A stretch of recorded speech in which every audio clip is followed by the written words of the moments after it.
Hello guys, welcome to our channel. నేను మీ anchor Teja. ప్రస్తుతం మనతో పాటు సీనియర్ జర్నలిస్ట్ దుర్గా గారు ఉన్నారు. నమస్తే మేడం. నమస్తే అండి. సో విజయసాయి రెడ్డి గారి మీద రోజు రోజుకి ఆరోపణలు తీవ్రంగా ఎక్కువైపోతున్నాయి. అండ్ రీసెంట్గా ఎవరైతే శాంతి ఒక భర్త ఉన్నారో ఆయన ఒక ప్రెస్ మీట్ పెట్టి విజయసాయి రెడ్డి గారికి అలాగే శాంతి గారికి ఇద్దరికి కూడా DNA పరీక్షలు నిర్వహించాలి, ఆ బిడ్డ ఎవరనేది తెలియాలని చెప్పేసి అని చెప్పడం జరిగింది. సో దాని గురించి ఇప్పటికి 2 రోజులుగా ఇవాళ 3వ రోజు అండి. మొత్తం సోషల్ మీడియా అంతా ఈ ముగ్గురు మీదే నడుస్తుంది చెప్పాలంటే. విజయసాయి రెడ్డి గారు ప్రెస్ మీట్ పెట్టారు, ఇమీడియట్గా శాంతి గారు పెట్టారు, పెట్టి ఆయన్నే పెట్టి చెప్పమానండి మదన్ మోహన్ గారిని అన్నారు. సో నిన్న మదన్ మోహన్ గారు హైదరాబాద్ ప్రెస్ క్లబ్లో ప్రెస్ మీట్ పెట్టారు. నిన్న మదన్ మోహన్ గారు హైదరాబాద్ ప్రెస్ క్లబ్లో ప్రెస్ మీట్ పెట్టారు. పెట్టి వివరంగా చెప్పాడు. ఆయన ఫస్ట్ నుంచి ఏం జరిగింది ఒక సుదీర్ఘ కథలాగా ఆయన 1 గంట మాట్లాడారు. సో ఈ ముగ్గురు వెర్షన్స్ విన్నాక సాధారణంగా ఎవరికైనా మదన్ మోహన్ చెప్పిన దాంట్లో న్యాయం కనిపిస్తుంది. ఎందుకంటే అసలు అతను అడుగుతున్నది ఒక్కటే, నాకు నా భార్య వద్దని చెప్పట్లేదు అతను. నా భార్యతో నేను ఉంటా, కానీ ఆ బాబు ఎవరికి పుట్టారో నాకు తెలియాలంటున్నాడు. నేను అమెరికాలో ఉండగా ఆవిడ కన్సీవ్ అయ్యారు, అది ఎట్లా సాధ్యం? తర్వాత వ్యక్తిగతంగా మాట్లాడినప్పుడు ఆవిడ ఎటువంటి కమెంట్స్ చేశారంటే, శాంతి అన్న ఆవిడ, ఈ బాబుని నేను IVF ద్వారా ఆ పెద్ద ఆయనతో కన్నానని చెప్పింది ఆవిడ. నాకు అతనంటే చాలా ఇష్టం, విజయసాయి రెడ్డి గారు అంటే.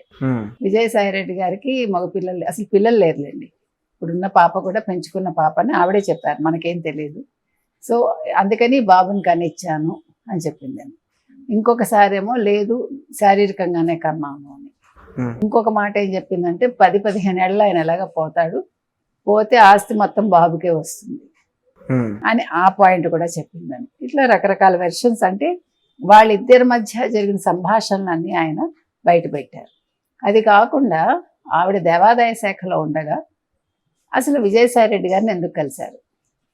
ఆవిడ వైజాగ్ వెళ్ళినప్పుడు ఉద్యోగరీత్యా విజయసాయి రెడ్డితో సంబంధం ఏముంది? ఎందుకంటే విజయసాయి రెడ్డి ఒక MP, కానీ ఈవిడ దేవాదాయ శాఖ అంటే కమిషనర్ తోటి ఆవిడ ఏదైనా ఉంటే మాట్లాడాలి, లేదు దేవాదాయ శాఖ మంత్రి గారితో మాట్లాడాలి. ఆ రెండూ చేయకుండా అసలు ఈ దశపల్లా భూములు ఏదైతే ఉన్నాయో, ఇప్పుడు ఈవిడ కొనుక్కున్న విల్లా ఈవిడ కొనుక్కుంది అని నిన్న వాళ్ళ భర్త చెప్పారు. సో ఈ దశపల్లాకి ఈవిడ దేవాదాయ భూములు ఇచ్చిందా? సో ఇవన్నీ కూడా మాట్లాడాడు ఆయన. సో ఆ విల్లా కొన్నప్పుడు 60 లక్షల క్యాష్ విజయసాయి రెడ్డి భార్య తన చేతికి ఇచ్చిందని, ఆవిడ తనని అమెరికా నుంచి 1 వీక్ కోసం రప్పించిందని, రప్పించాక తను వచ్చాక ఫ్లైట్లో వెళ్ళాడు అక్కడికి, ఆ తాడేపల్లికి. అక్కడ క్యాష్ విజయసాయి రెడ్డి గారి భార్య ఇచ్చాక అది తీసుకుని కారులో వైజాగ్ వెళ్ళానని, ఆ తర్వాత చెక్కులంతా కూడా ఇచ్చారని ఇట్లా చాలా చెప్పుకొచ్చాడు ఆయన. సో ఈవిడ అంటుంది నా జీతం 56,000 58,000 ఎంతో, నాకు కార్ అలవెన్స్లు అవి ఒక 30,000 25,000 వస్తాయి, నేను ఎట్లా కొంటాను ఈవిడ అంటుంది. ఈయనేమో నా దగ్గర ఫోటోలు ఉన్నాయి, అవన్నీ నేను చూపించాడు ఆయన, ఎవిడెన్స్లన్నీ. అసలు ఒక విల్లా కొనుక్కోవటం కోసం విజయసాయి రెడ్డి గారితో ఉందా అన్నట్టుగా మాట్లాడాడు ఆయన. అది వాళ్ళిద్దరి మధ్య జరిగిన సంభాషణ. ఈ శాంతి అన్న ఆవిడ ఏమంటుందంటే, సుభాష్ రెడ్డి గారిని నేను పెళ్లి చేసుకున్నాను, సుభాష్ రెడ్డి గారి బాబు అని ఈవిడ చెప్తోంది. దానికి నిన్న ఆయన ఏమన్నారంటే మదన్ మోహన్, నేను ఆ హాస్పిటల్కి అంతా వెళ్ళి ఆ డాక్టర్తో మాట్లాడాను, శ్రీదేవిని ఏదో చెప్పాడు ఆ డాక్టర్ పేరు. ముందే వీళ్ళు లింగ నిర్ధారణ చేసుకున్నారు బాబా పాప అని. బాబాని తెలిసాక రెగ్యులర్ చెకప్స్ చేయించుకుని అక్కడే డెలివరీ చేసుకుంది, నేను మొత్తం ఆ పేపర్స్ అన్ని కలెక్ట్ చేశాను అన్నాడు ఆయన వైపు నుంచి వెరిఫై. ఆవిడ సుభాష్ రెడ్డి అంటాడు, సుభాష్ రెడ్డి అన్న ఆయన ఫోన్లో చెప్పాడు, ఈ బాబు నాకు సంబంధం లేదు, నా భార్యను నేను వదలలేదు. ఈవిడేమో సుభాష్ రెడ్డి భార్యను వదిలేశాడు, ఆయనకు కూతురు నేను చూసుకుంటానని చెప్పాను, మేము పెళ్లి చేసుకున్నామని ఆవిడ చెప్తాను. ఆయన బయటికి రాలేదు కానీ ఆయన ఫోన్లో చెప్పాడు. అయితే ఇప్పుడు మేమిద్దరం విడాకులు తీసుకోలేదని ఈయన అంటాడు మదన్ మోహన్.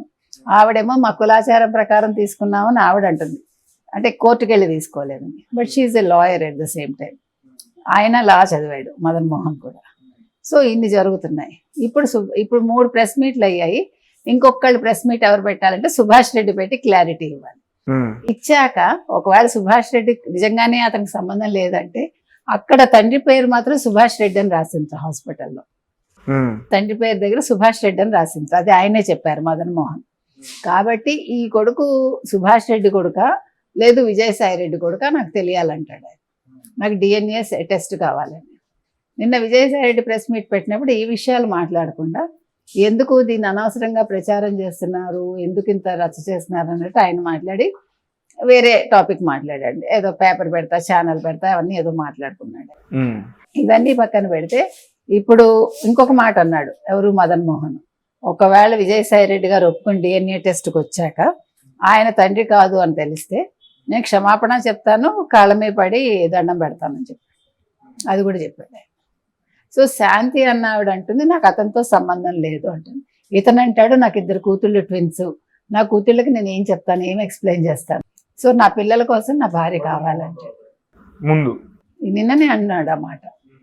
అది కూడా బాధపడ్డాడు ఆయన, ఏడ్చాడు లిటరల్గా, చాలా ఎమోషనల్ అయ్యాడు ఆయన.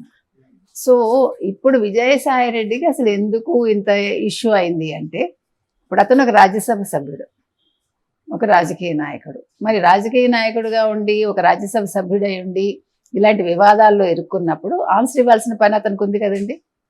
ఎందుకంటే ఇచ్చి తీరాలి, అతను ప్రజల మనిషి కాబట్టి. అదే మామూలుగా అతను రాజకీయ నాయకుడు కాదు, రాజ్యసభ సభ్యుడు కాదు, ఒక మామూలు బిజినెస్ మ్యాన్ ఇంకేదో అనుకుందాం, అప్పుడు ఎవడు పట్టించుకోడు కదా. అందులో విజయసాయి రెడ్డి మామూలు మనిషి కాదు కదా.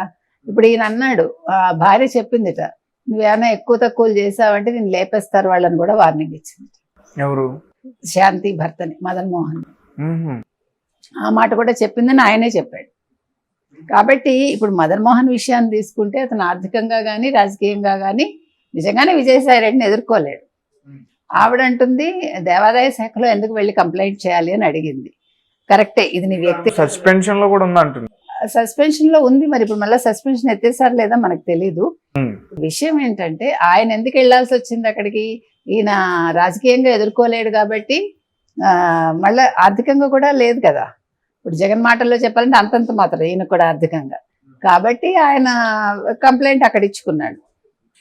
సో ఇప్పుడు ఈవిడ అంటుంది అక్కడ ఎందుకు ఇచ్చాడు అని అడిగింది.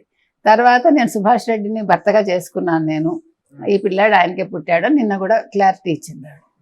ఈయన మాత్రం ఇదే వితండవాదం మీద ఉన్నాడు. ఇకపోతే ఈయన మదన్ మోహన్ ఎందుకు బయటకు వచ్చాడు, మదన్ మోహన్ వెనకాల ఎవరున్నారు, ఇలాంటి సందేహాలు చాలా మందిలో ఉన్నాయి. అంటే గత 5 ఏళ్లలో రాని మదన్ మోహన్, వైఎస్ఆర్సీపీ పార్టీ అక్కడ అధికారంలో ఉన్న మదన్ మోహన్ ఇప్పుడు టీడీపీ అధికారంలోకి వచ్చిన తర్వాత ఎందుకు వచ్చాడు? ఇక్కడ టీడీపీ లేకపోతే వైసీపీ వర్సెస్ ఇది కాదు, ఇక్కడ విజయసాయి రెడ్డి వర్సెస్ జగన్మోహన్ రెడ్డి అని చూడండి. ఇది వైసీపీ అంతర్గతమే, దీనికి తెలుగుదేశానికో జనసేనకో సంబంధం లేదు, వాళ్ళలో వాళ్ళే కొట్టుకుంటున్నారు. విజయసాయి రెడ్డి బీజేపీలోకి జంప్ అయిపోయి అది కూడా అన్నారు ఆయన, వైసీపీకి సంబంధించిన వాళ్ళు కొంతమంది ఆయనే చెప్పాడు కొట్టుకుంటున్నారని, ఆయన ఒప్పుకున్నాడు. ఎందుకంటే ఆయన జగన్మోహన్ రెడ్డిని చాలా తిట్టాడని కూడా వచ్చింది బయటికి. కాబట్టి ఇప్పుడు మీరు ఇక్కడ కోటన్ రెడ్డి అన్నాడు అన్నమాట. కాబట్టి ఇక్కడ మీరు తీసుకోవాల్సింది ఏంటంటే, ఇక్కడ తెలుగుదేశం జనసేన పక్కన పెట్టండి, ఈ ఇష్యూ పార్టీలో అంతర్గతం, ఇది వైసీపీలో. ఇక్కడ విజయసాయి రెడ్డి బీజేపీలో చేరిపోతాడు అని ఒక మాట వచ్చింది, నెంబర్ 1. నెంబర్ 2, అతను వెళ్ళిపోతే అతనితో పాటు ఇప్పుడు వాళ్ళకి ఎంత 11 మంది ఉన్నారు రాజ్యసభకి, సో చాలా మందిని తీసుకెళ్ళిపోతాడు. ఒకవేళ రాజ్యసభలో బలం పోయింది అనుకోండి, అనుకుందాం, జగన్మోహన్ రెడ్డికి ఆల్రెడీ ఇక్కడ ఉన్నదే 11. ఈ 11లో ఎంతమంది ఉంటారో ఎంతమంది పోతారో తెలియదు, అంతే కదా. అందరూ రెడీగా ఉన్నారు, జనసేనకి జంప్ అవుదామా, బీజేపీకి జంప్ అవుదామా, తెలుగుదేశానికి వెళ్దామా అని. ఎందుకంటే తెలుగుదేశం వాళ్ళు కూడా ఉన్నారు అందులో. కాబట్టి ఇప్పుడు పార్టీ మొత్తం లేకుండా అయిపోతుంది. అయిపోతే కేసులు రెడీగా ఉన్నాయి అక్కడ. అతని టెన్షన్ జగన్మోహన్ రెడ్డికి ఉండే టెన్షన్ జగన్మోహన్ రెడ్డికి ఉంది. నిన్న ప్రజా దర్బారు పెడతానని ఆయన ప్రజల్ని కలుస్తాను, కార్యకర్తలను కలుస్తానని యలహంకకి జంప్ అయిపోయాడు, బెంగళూరుకి. ఎందుకు వెళ్తాడు? ఇప్పుడు మాట తప్పను మడమ తిప్పను అనే మనిషి కదా ఆయన, ఏ రోజు మాట మీద ఉన్నాడు కాబట్టి ఇవాళ లేకపోవటానికి. అంటే ప్రజలు ఇవన్నీ గుర్తించాలి. ఇప్పుడు ఈ మదన్ మోహన్ బయటికి రావటానికి జగన్మోహన్ రెడ్డి కారణమా అని ఒక క్వశ్చన్ మార్క్ అందరిలో. దీనికి సజ్జలతో పాటు ఏమైనా ప్లాన్ చేస్తున్నాడా, త్రూ సజ్జల మదన్ మోహన్ని బయటకు తీసుకొచ్చాడా అనే సందేహం అందరిలోనూ ఉంది. ఎందుకంటే ఇప్పుడు జగన్మోహన్ రెడ్డికి విజయసాయి రెడ్డిని నెంబర్ 2 అంటే A2గా ఉన్నాడు అతను, పార్టీలో కూడా ఒకప్పుడు నెంబర్ 2గా ఉన్నాడు అతను.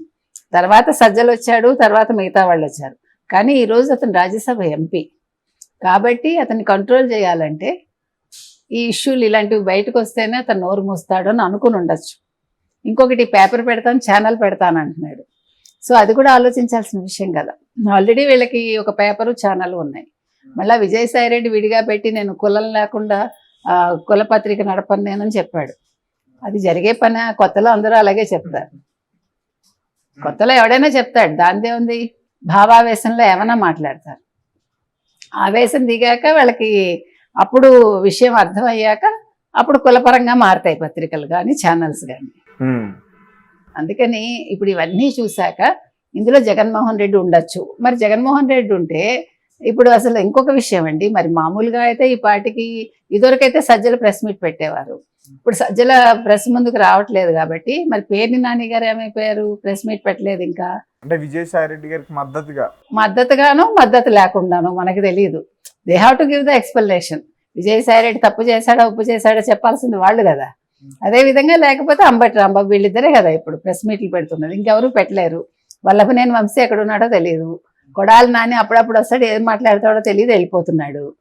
రోజా గారు మాట్లాడరు, బొత్స మాట్లాడటలేదు, బొత్స తన పని తను చూసుకుంటున్నాడు ఎందులోకి వెళ్ళాలి అని. కాబట్టి ఇంకా వాళ్ళిద్దరూ మాట్లాడలేదు. ఎందుకు మాట్లాడలేదు మరి? ఇదే తెలుగుదేశం జనసేన అయితే ఈ పార్టీకి ఎగిరిపోతారు కదా. ఇదే పవన్ కళ్యాణ్ అయితే 3 పెళ్ళాలని 4 పెళ్ళాలని మాట్లాడారు కదా. ముఖ్యమంత్రిగా ఉండి ఒక జగన్మోహన్ రెడ్డి 5 ఏళ్ళు అదే మాట్లాడాడు కదా. ఎలక్షన్లో మొత్తం మాట్లాడిందే అది.